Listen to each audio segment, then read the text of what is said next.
So for today's video guys is gagawa tayo ng cheese disal. So panoorin niyo yung video natin guys hanggang dulo para sabay-sabay nating matutunan kung paano gumawa ng napakasarap na cheese disal guys.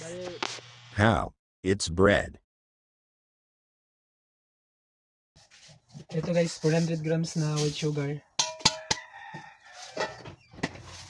30 grams na 70 grams na yeast.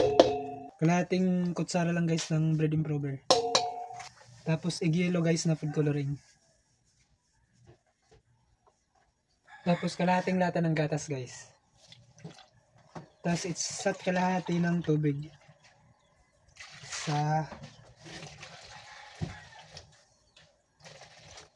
yan.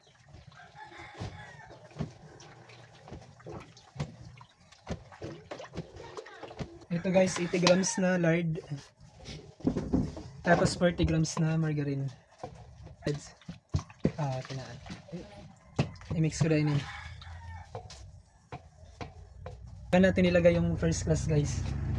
2 kilos first class. Yun. Tapos haluin.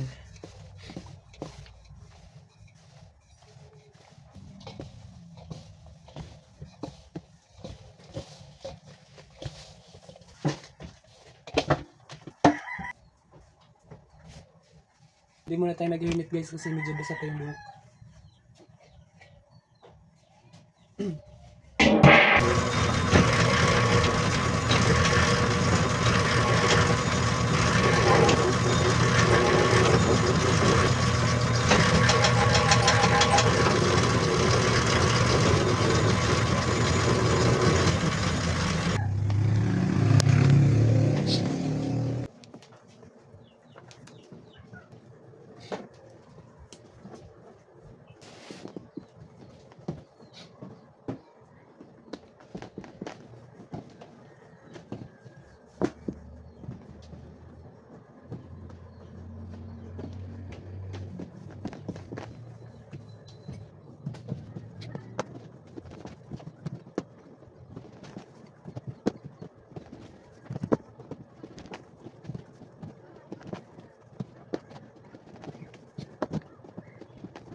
So ito na yung ating cheese disal guys, yung ginawa natin kanina.